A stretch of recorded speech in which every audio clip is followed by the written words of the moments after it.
Hello and welcome back to my YouTube channel where we're going to be doing another book talk today. We're going to be talking all about The Cursed by Harper L. Woods. It is the second book in the Coven of Bones series.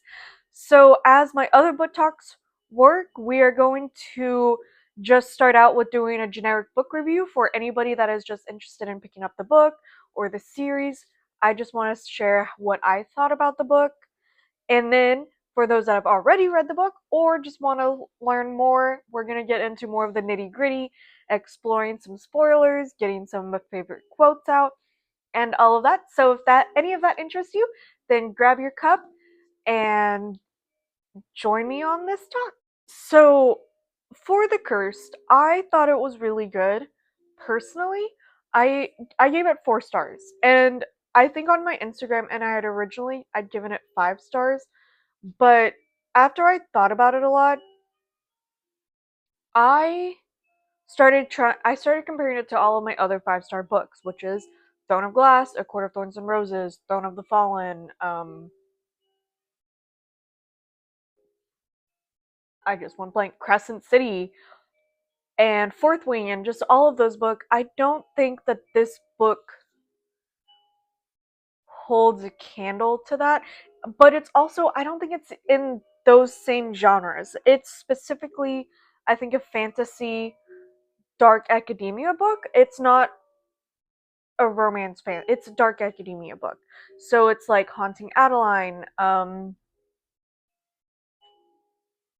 Taming Seraphim. I think those are like the only two.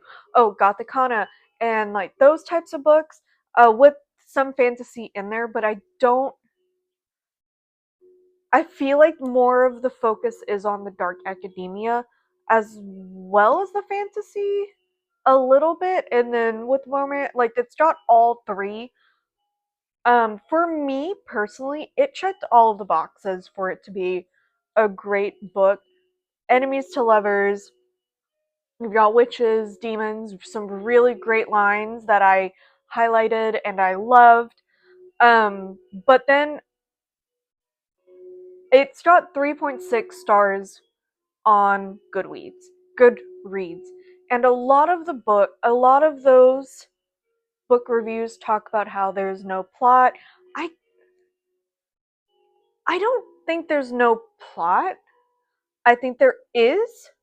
Um, I think that the author just glosses over it very much. She definitely focuses more on the relationship between the two main characters, whereas she doesn't really dive in deep to anything. You see everything more like a. I feel like you see it's like you're reading it from a bird's eye view.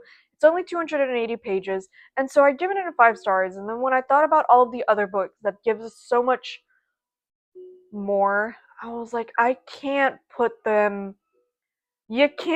this book next to like Throne of Glass. They're not the same, but it was kind of a nice read to read because I have just read Crescent City, which is a hard, heavy book, and I think that if you just are reading really, really heavy books and you just want a book that's just kind of soft, it's cutesy, you're there for the vibes, I think this is a great book for you. It was great for an October read because I mean it has everything for October: the witches, demons, angels, magic, the rituals, all of the things that would make it a great October read. And so I'm very much a. Sometimes I pick it up for the heavy feels and I want to dive in deep to fantasy, but I think that this is a book that I would grab for if I just want a little holiday book. Um, and so I definitely think there are parts that if the author wanted to, she could have dived in much deeper, but she didn't. And I love and hate that at the same time. Because I love it because it does make this book, and I feel like after reading Crescent City book, if it was a much heavier read, I wouldn't have wanted to pick it up. And so I gave it a 4 stars. That is my just honest, very real review about it. So now I'm just gonna take a minute. We're gonna take a sip. The next part that's coming is I'm gonna start talking about some of my favorite quotes, favorite scenes that I really liked, and really getting down to the nitty gritty of the book. So if you don't want any spoilers, if you haven't read it yet, and if you want to save this, come back maybe. Then you can do that. Okay. Hopefully everybody has logged off that does not want spoilers. So I just want to kind of read off some of my favorite quotes, go through maybe why they're my favorite quotes, or just maybe I might just read them and be like, oh, it was a great book, or a great quote. There was one scene, and it was when Willow, well, she was trying to escape, and Gray and Willow had made a bargain where if she ran through the forest and she got to the other side to the city, then she would be free. And then Gray was gonna catch her. If he caught her, then she was gonna stay, basically. And Gray thought that he'd had it all handled and was leaning against a tree. And then he thought that Willow was about to step out of the woods, and then it wasn't Willow. It was all of these like trees and branches that she masked to make it seem like her. And he thought, well, he didn't say, but he thought she'd behaved as a queen when I'd still been expecting a girl. I really, that quote really stood out to me. But then whenever I was writing it down, I was like, well, you love her. I feel like throughout the whole first book, moving into this book, you've been underestimating her. So I don't know why you're still underestimating her. Like, I don't know why that wasn't something that you were going to expect. I mean, you just witnessed her standing against the Covenant and all of that. But I liked the scene. But for Grey Willow, that was a little bit like, oh, I feel like at this point you shouldn't be underestimating her anymore. And then there was the scene where it was a spicy scene. I don't know how much I want to get into it. But Willow was doing some things, and then Grey was just started noticing that it was not her first time, and she basically insinuated that her dad made her learn that stuff in order to lure him in, like she was trying to in the first book. And he paused and was like, "What did you just say?" And that to me was very much like, "Who did this to you?" And I'm here for that vibe. It was great. It was lovely. I will say she went on to use that line again in the book, and it didn't have as much sway with me as it did that first time. I think that first time was great. It was wonderful.